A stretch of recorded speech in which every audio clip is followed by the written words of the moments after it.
Olá, pessoal. Prazer muito grande falar com todos. Concurso 192, magistratura. Você está aí se preparando com muito afinco e não tem erro, pessoal. Tranquilamente, faça uma boa preparação e o teu nome vai estar lá na lista final. Nós estamos aqui fazendo aulas inaugurais, né? Tanto de ambiental como consumidor, duas matérias. E se você verificar o edital, são 5 questões de uma matéria e 4 de outra, são 9 questões. Então, tem uma relativa importância, como você sabe. Nós vamos começar a analisar aqui, pessoal, alguns pontos importantes, sempre sob a ótica do juiz, em matéria ambiental, né, pessoal? Então, para que você saiba, eu trabalho nas câmaras ambientais do TJ de São Paulo desde que foram criadas, né? Mas antes de serem criadas, eu já estava lá. Tô no TJ desde 2002 e antes eram as câmaras de direito público que faziam todos os julgamentos. E agora nós temos câmaras reservadas ao meio ambiente, a primeira e a segunda. Portanto, a gente tem aí uma prática diária e a gente também acompanha os concursos e tem uma ideia daquilo que eles podem perguntar para você.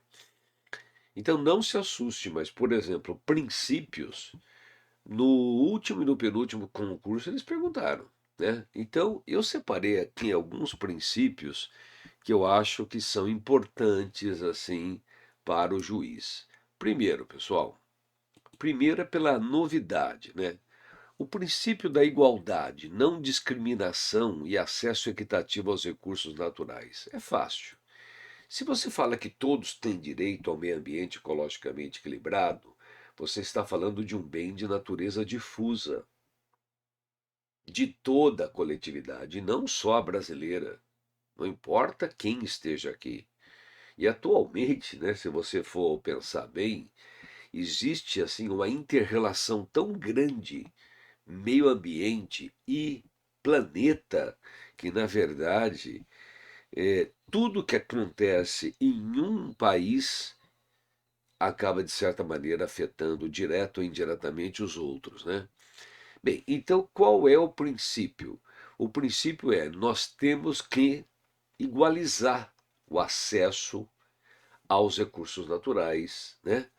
E inclusive as políticas públicas. O TJ de São Paulo, ele sempre usa um termo assim, princípio da ubiquidade. Se você notar bem no edital de São Paulo, eu não, olha, não vi todos os editais do nosso país, mas eu não lembro de ter visto o princípio da ubiquidade em outros editais. Mas na magistratura de São Paulo sim aparece. Então, o que é o princípio da ubiquidade? O princípio da ubiquidade é aquela, vamos dizer, não seria qualidade, seria esse fenômeno que os anjos e santos têm de estarem ao mesmo tempo em todos os lugares. E hoje é assim, né, pessoal? Veja que tudo que acontece passa pelo elemento sustentabilidade.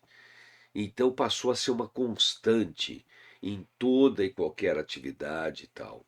Então nós estamos falando aqui do princípio, primeiro do princípio da ubiquidade, mas também do princípio da igualdade. Agora, igualdade, como você sabe, é tratar desigualmente os desiguais, né? Não discriminar e garantir o acesso equitativo aos recursos naturais. Luiz, por que isso é tão importante? Porque é aí que nasceu o termo racismo ambiental. Racismo ambiental vem daí, sim. E o raciocínio é fácil, pessoal. Veja, nós, pelo censo de 2022, publicado em 2023, nós temos assim 56% da população brasileira é negra. Por quê? Porque o Estatuto de Igualdade Racial, que é a Lei 12.288 de 2010, ele conceitua a população negra como a soma de todos os pretos e pardos. Isso dá 56% da população. E aí eu pergunto para você, nós temos muitas pessoas carentes? Quais são os mais carentes?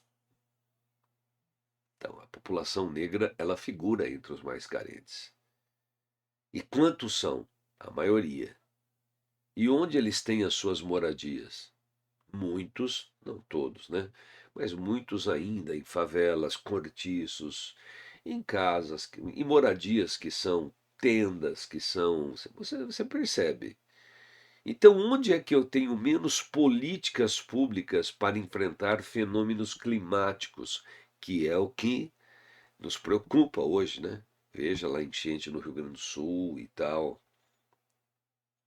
São eles.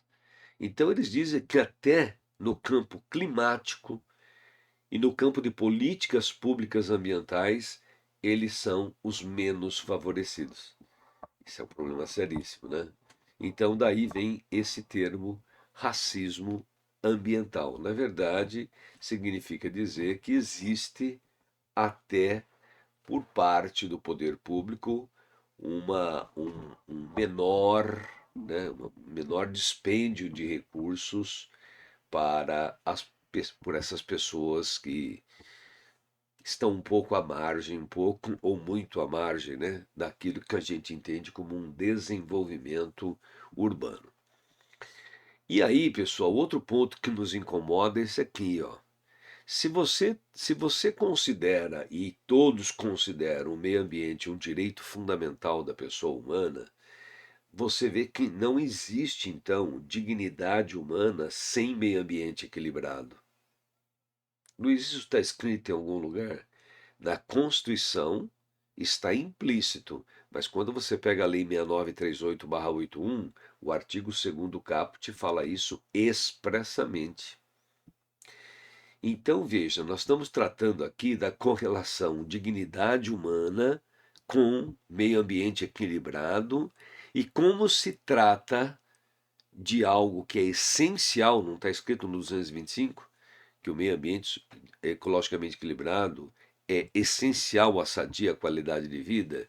Então é lógico que meio ambiente equilibrado compõe um mínimo existencial.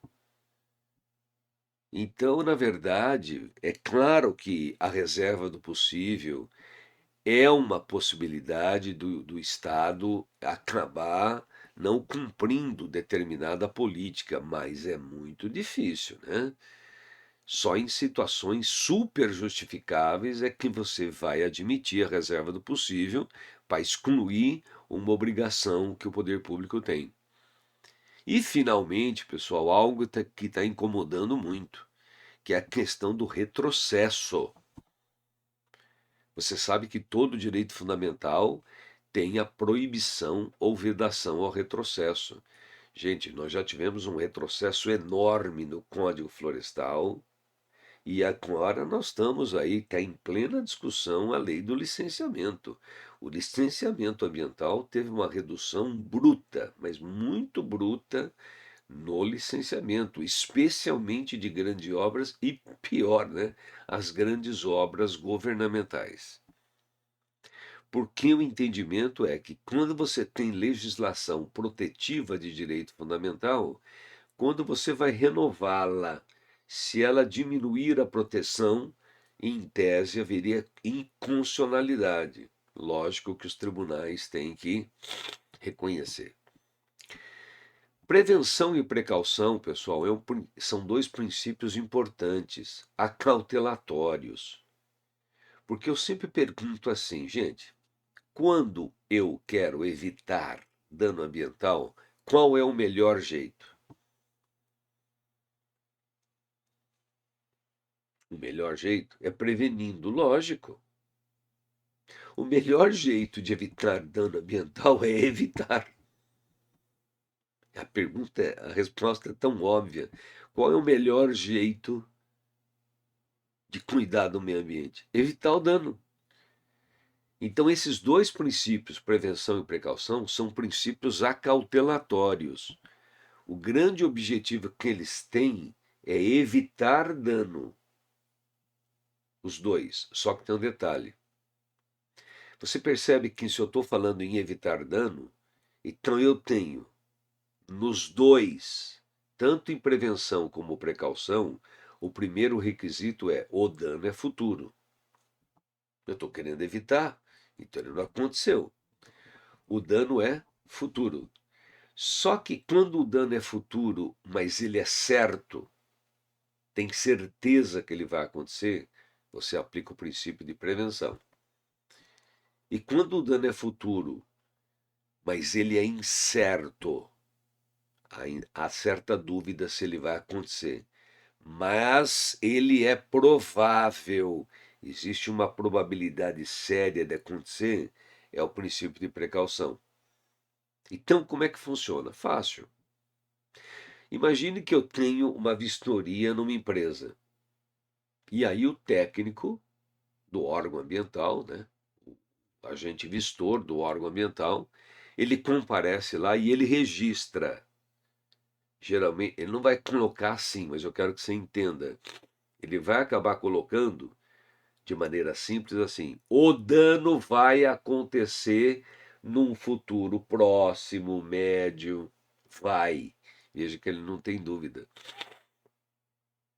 Na medida que ele entrega esse laudo para o poder público e para o empreendedor tem que tomar medidas preventivas e o poder público cobrar. Aí o que acontece muitas vezes, inúmeras vezes, o poder público não volta mais lá, não acompanha. E o empreendedor, como ele não tem pressão nenhuma do poder público, ele pega e não adota a medida. E aí aquilo que a gente queria evitar, porque certamente ia acontecer, aconteceu. Quem responde? Ué, os dois. Quem não adotou uma medida e aquele que tinha que cobrar e não cobrou. E quando o empreendimento é público? Aí é só o poder público. Se o empreendimento é público e tem notícia de um dano futuro e certo, ele que tem que adotar as medidas preventivas. Ele que vai responder. Percebe isso? Agora, o princípio de precaução. Sim, tem uma coisa que sempre me pergunto, mas Luiz, e se por acaso não der para evitar todo o dano? Existe situação assim? Sim. Por exemplo, aqui no estado de São Paulo, nós vamos construir a terceira via imigrantes. Nós tínhamos uma, fizemos a segunda e vem a terceira. É claro que você vai ter dano ambiental na construção da terceira via da estrada. Então é um dano futuro e certo. Então, quando sai a licença ambiental, tem que sair também as medidas preventivas a serem adotadas. Compensações. É assim que funciona. Já o princípio de precaução, pessoal, é o princípio, como eu falei para você, que o dano ele é certo, perdão, que o dano é futuro, incerto, mas estável. Então sempre vem a pergunta, né? O que nós fazemos e que você, juiz, deve exigir para que possa atender às necessidades? É fácil, pessoal. Nós temos um estudo que chama análise de risco. Análise de risco. Você tem que fazer duas perguntas basicamente. Você tem que perguntar o seguinte para o perito deles, do estudo que o empreendedor faz e paga. Você tem que perguntar assim: de 0 a 100%, qual é a probabilidade de acontecer? De 0 a 100%, qual é a probabilidade de acontecer? Aí vem o perito lá e fala, por exemplo, 70 a 80%. Veja, a possibilidade de acontecer é grande. Aí a segunda pergunta é: não é que nós somos pessimistas, mas a gente tem que perguntar assim: Imaginemos o pior cenário. A gente luta para que tenha um cenário de consequências menor, mas a gente tem que trabalhar com o pico. Imagine o pior cenário. Quais seriam os danos que aconteceriam se o pior acontecer? Gente, tem hora que a gente recebe laudo dizendo assim, ó, 300 casas serão atingidas, possivelmente teremos entre 100 e 200 mortes. Não dá.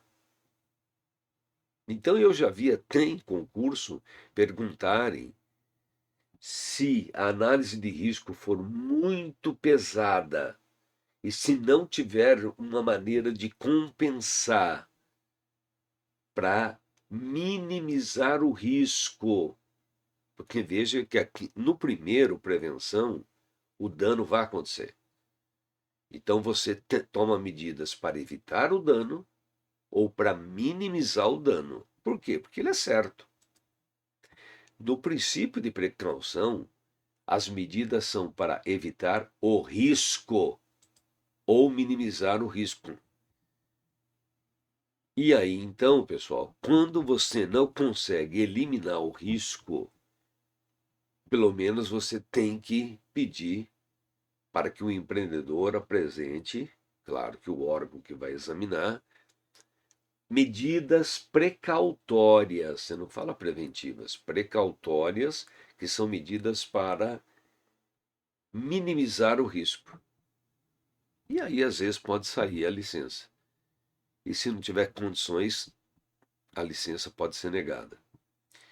E por último, né, pessoal, cuidado que nós temos assim. Bom, o princípio do poluidor pagador, você já sabe. O princípio do poluidor pagador é aquele princípio que diz o seguinte: se você poluiu, você tem que arcar com os custos da reparação integral. Esse é o princípio poluidor pagador. Porque tem gente que acha que é assim, ó. Se eu pagar, eu posso poluir. Jamais.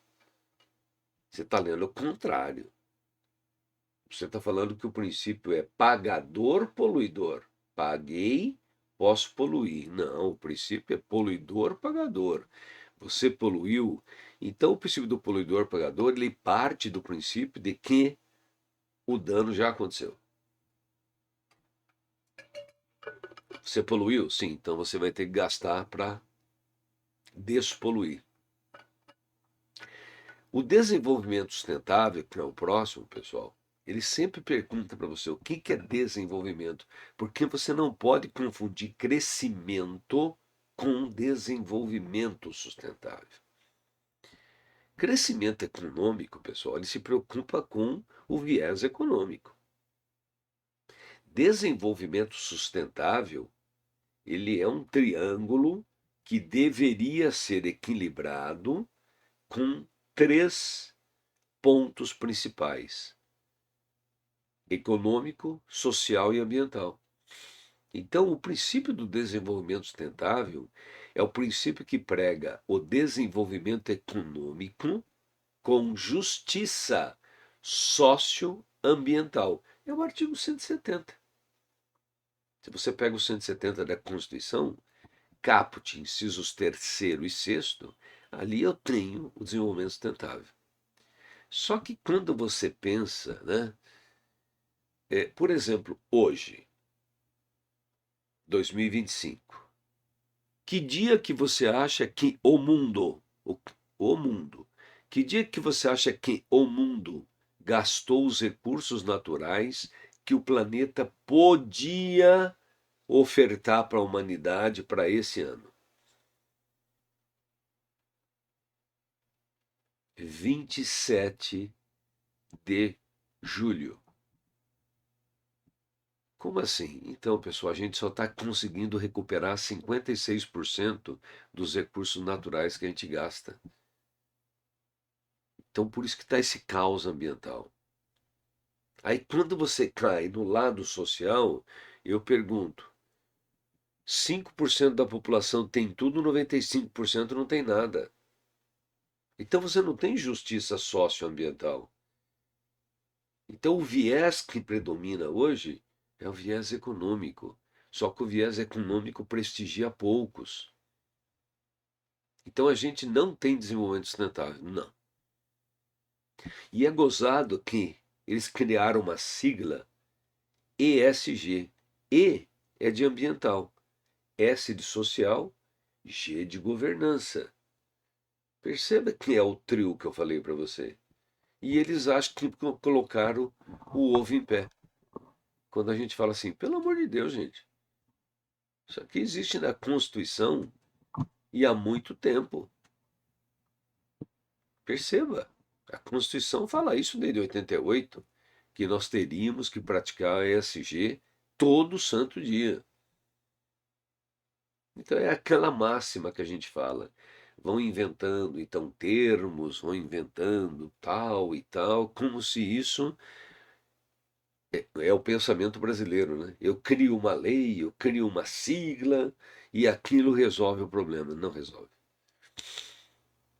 E, consequentemente, quando você tem o desenvolvimento sustentável, você tem a função socioeconômico-ambiental da propriedade, que está inclusive no Código Civil Brasileiro, no artigo 1228, parágrafo 1º.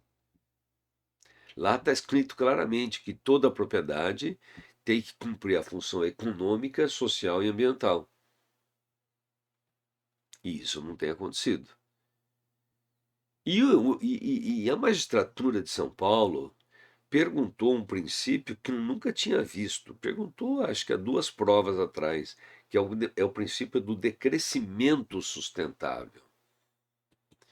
Isso aqui é um horror para os empreendedores. Porque, na verdade, você vai consumir menos? Sim, é a proposta do princípio. Consumir dentro das necessidades e não consumir de maneira supérflua. Porque se você perguntar assim, o planeta consegue atender às nossas necessidades?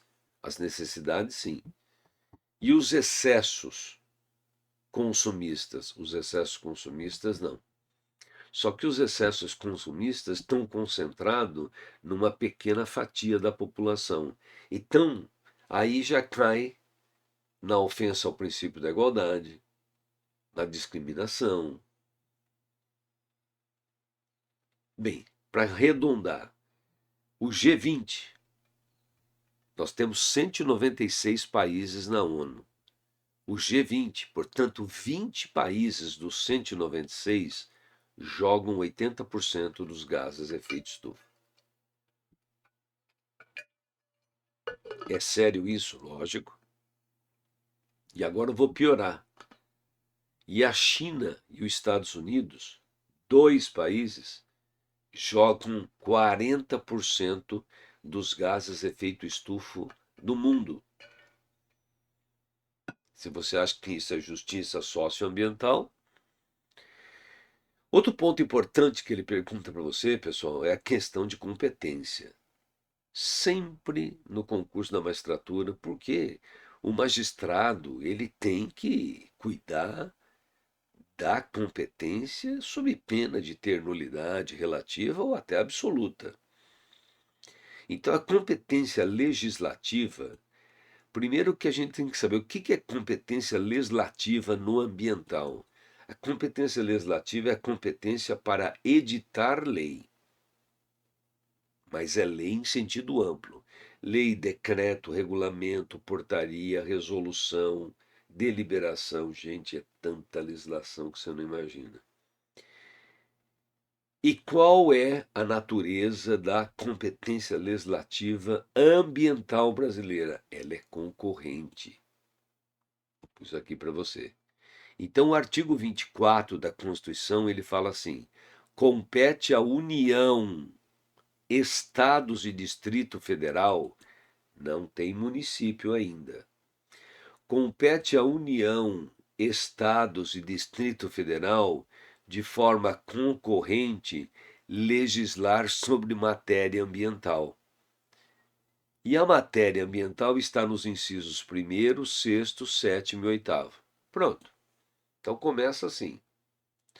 União, Estados e Distrito Federal legislam de forma concorrente sobre meio ambiente. 24, 1, 6, 7, 8. É bom você sempre guardar. O problema são os parágrafos, que muitas vezes não são bem interpretados. Porque o parágrafo primeiro fala assim: compete à União editar norma de caráter geral. Norma, não fala lei. Porque já caiu em 2 concursos para a magistratura do Paraná e de Santa Catarina. Eles perguntaram assim: imaginemos que a União edite uma norma geral sobre o assunto X, só que ela fez por meio de resolução normativa federal. Estados e municípios têm que atender? Lógico que tem. Ah, mas é uma resolução. E os estados vão utilizar decreto ou lei. E o que tem? Decreto ou lei tem uma hierarquia maior que resolução. Mas a Constituição fala que a União edita norma de caráter geral. Então pode ser uma resolução e ela vincula estados e municípios. Esse é o parágrafo primeiro. Só que lembre-se, quando a União edita norma geral, pode escrever aí, ela fixa o piso protetivo mínimo. O que significa isso? Nenhum outro ente federado, ao legislar suplementarmente, ele não pode diminuir a proteção federal. A proteção federal é um marco que não pode ser diminuído por ninguém. E se algum estado ou Distrito Federal diminuírem essa proteção geral? Em tese é inconstitucional. Por isso que o parágrafo 2º do artigo 24 fala: estados, mas não fala Distrito Federal, mas também o Distrito Federal. Estados e Distrito Federal poderão legislar suplementarmente. Poderão. Não é deverão. Qual é a única tensão que tem que ter? A única tensão que tem que ter é que estados e Distrito Federal, ao legislar suplementarmente, não podem diminuir a proteção mínima federal. Senão a lei estadual ou a lei distrital será inconstitucional. Aí veio para a terceira e fala: se não tiver norma geral federal, às vezes a União não editou norma geral federal. Olha bem como é que a Constituição escreve: os estados e o Distrito Federal terão competência legislativa plena. Só que a gente pensa, plena, quer dizer, então, calma, é plena, mas não pode ter caráter geral. Tanto que a Constituição fala: os estados e o Distrito Federal terão competência legislativa plena na falta de uma norma federal, mas para atender às suas peculiaridades. Então, uma competência legislativa plena, mas limitada ao Estado e ao Distrito Federal. E aí vem o parágrafo 4º e diz assim: mas se depois for editada uma norma geral federal, aquilo que a estadual, que foi editada antes, né, e a distrital colidirem, onde houver essa colisão, né, porque a norma geral federal legislou diferentemente, suspende a eficácia nesse ponto da norma estadual distrital. Muito bem, Luiz, mas você falou da União e dos estados, né? União, estados e Distrito Federal. Os municípios também estão aí? Estão, sim, no artigo 32. O artigo 32 ele fala assim: os municípios poderão legislar suplementarmente. Então, eles também têm competência concorrente, sim. Só que a Constituição fala: os municípios poderão legislar suplementarmente, atendendo legislação federal e estadual. O que significa isso? Significa o seguinte: se eu só tenho uma lei federal, o município, quando ele for legislar suplementarmente, ele tem que atender o piso mínimo federal. Mas se o estado que esse município está aumentou, porque veja, eu falei para você que estados não podem diminuir a proteção fixada pela União. Ele pode manter ou aumentar a proteção que a União deu. Imaginemos que o estado que esse município está, ele aumentou em 3% a proteção ambiental. O piso protetivo mínimo para os municípios desse estado não é mais a norma geral federal. É a estadual, por quê? Porque a estadual subiu o grau de proteção. E se não atender isso, é inconstitucional, pessoal. Só que veja, eu quero que você entenda que pode ser que um estado aumente 3% e o outro ao lado aumentou 6%. Os municípios do primeiro estado têm que ter o piso protetivo mínimo elevado os 3%. Só que os municípios do estado ao lado, o piso protetivo mínimo dele será de 6% de aumento, porque você tem que respeitar a legislação estadual. E se não tem legislação estadual, então é só o piso mínimo federal. Só que no fim, no 32, está escrito assim: se puder. Como assim se puder? Então, pessoal, eu tenho matérias poucas que só um ente federado pode legislar. Você quer ver? Tudo que versa material radioativo, material nuclear, tudo que versa sobre atividade nuclear é só a União que legisla. Então, se ele perguntar para você, o município pode suplementar essa legislação? Não. É só a União. Agora, imaginemos que eu tenha uma norma geral federal de algo que só tem na Amazônia legal. Aí ele coloca na tua prova que o município de Santa Catarina quer suplementar. Qual é o interesse? Santa Catarina não está na Amazônia legal? Então precisa ter interesse. Você não pode legislar municipalmente se não tem interesse do município. Percebe? Então você tem situações que. E tem uma terceira que nós tivemos no estado de São Paulo, viu, gente? Embora nós entendamos que pôr fogo na cana-de-açúcar é inconstitucional, isso nunca foi reconhecido pelos tribunais. Não, inconstitucionalidade não. E o artigo 38 do Código Florestal, ele admite fogo na vegetação. Admite, sim. Claro que ele exige queima controlada, tem que pedir autorização para o órgão estadual, tem uma série, mas ele admite. E o artigo 38 nunca foi declarado inconstitucional. E tem uma lei no estado de São Paulo que admite a queima da palha de cana-de-açúcar até o ano 2030. Nunca foi declarado inconstitucional.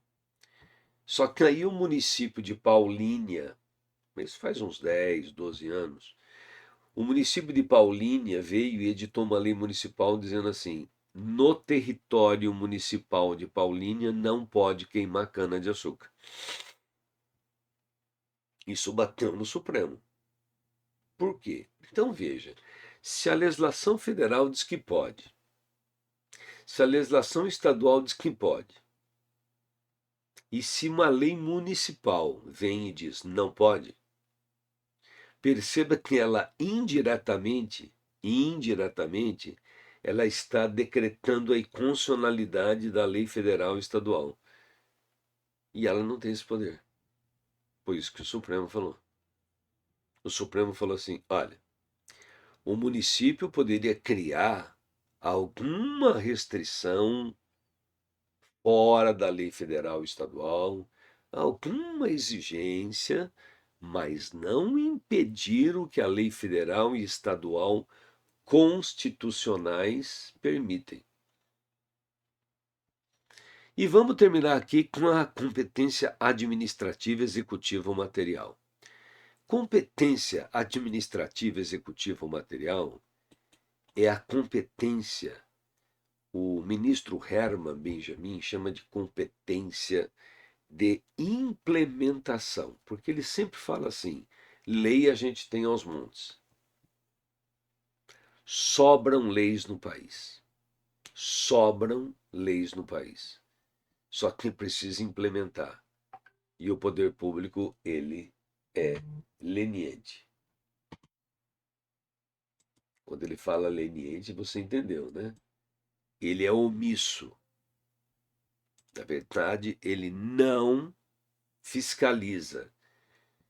Porque a competência administrativa, executiva ou material não é que ela é somente fiscalização, mas 90% é. Então, a competência administrativa, executiva ou material, pessoal, é a competência do poder público para fiscalizar, autuar e instaurar o processo administrativo para impor sanção administrativa ambiental. Muito bem. Quem é que pode fazer essa fiscalização? Todos os entes federados. O artigo 23 da Constituição fala que a competência é comum. E quais são as matérias ambientais que podem ser fiscalizadas? Estão aqui, ó, 23, incisos 3, 4, 6 e 7. Muito bem. Portanto, veja que aqui é concorrente e aqui é comum. Só que temos um detalhe que você tem que atender, que você tem que entender. Você lembra que o Distrito Federal, ele faz, ou pelo menos pode fazer, tudo que os estados e municípios fazem. Então lembre-se bem, quando você tem um empreendimento no Distrito Federal, você pode ter duas fiscalizações: a da União, pelo IBAMA, e do Distrito Federal, pelo IBRAM. Luiz, por que não são os 4? Já falei, porque o Distrito Federal, ele absorve as atribuições e competências do Estado e do município. Então, empreendimento no Distrito Federal admitem apenas duas fiscalizações, que é a da União e a do Distrito Federal. Fora do Distrito Federal, IBAMA sempre. Aí tem o órgão estadual. Todo estado tem o seu órgão estadual. Então, duas sempre. A questão é: o município poderá fiscalizar? Sim, desde que tenha órgão municipal capacitado. Ah, é assim? Lógico. Luiz, mas nós temos 5.600, mais ou menos, municípios brasileiros. Tem muitos municípios que não têm órgão municipal capacitado? Um monte. Eu acho que a maioria não tem. Não, vamos primeiro falar assim. Inúmeros não tem órgão municipal. Não tem órgão municipal. E os que têm, metade não estão capacitados. A meu juízo, não passa de 1.000 os municípios que estão capacitados. Então, meus amigos, eu quero que você entenda. Você, para ter uma fiscalização municipal, não basta ter órgão municipal ambiental, tem que ser capacitado. Então, você tem que entender assim: no restante do país, fora do Distrito Federal, 2 fiscalizações sempre vão acontecer. Não, sempre podem acontecer. Município, só se tiver órgão municipal capacitado. Mas vamos admitir que ele coloque para você assim: tem um empreendimento numa cidade e ela tem órgão municipal capacitado, tá? E está fora do Distrito Federal, tá? Quantas fiscalizações pode acontecer? 3: União, órgão estadual, órgão municipal capacitado. Muito bem, Luiz. Então eu posso ter uma tripla fiscalização? Sim. E se esses órgãos chegarem lá e encontrarem infrações administrativas ambientais, eles têm que autuar? Lógico. Mas, Luiz, isso aí não é bis in idem? Nós não estamos punindo ainda. O que você não pode é punir mais de uma vez pelo mesmo fato. Nós fiscalizamos e autuamos. Aí tem que instaurar o processo administrativo. E só depois é que vem a sanção. Então você tem que se preocupar sempre lá com o final. Fiscalizar pode, tripla. Autuação pode, tripla. E sanção depende. Se cada órgão que foi lá autuou por uma infração diferente, União, infração X, Estado Y, município Z, o empreendedor vai responder pelas 3. Por quê? Porque não tem bis in idem. São 3 processos administrativos, federal, estadual, municipal, com as sanções respectivas. Aí ele pergunta assim: mas se os 3 autuaram pela mesma infração, então aí você não pode sancionar 3 vezes a mesma infração. E se ele perguntar qual prevalece, a gente tem a tendência de achar que é o da União. Não é.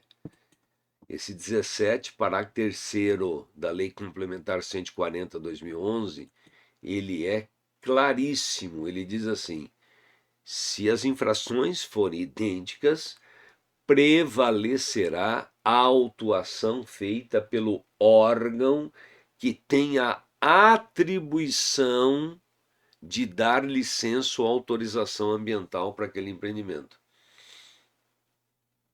Mas, Luiz, eu sempre pensei, olha bem, o aluno sempre fala para mim, mas eu sempre pensei que todos os entes federados podem licenciar. Não, no Brasil não. No Brasil, pessoal, essa Lei Complementar 140/2011, no artigo 13 caput, ela diz: licença ou autorização ambiental só um ente federado dá. Então você não vai ter dificuldade nenhuma.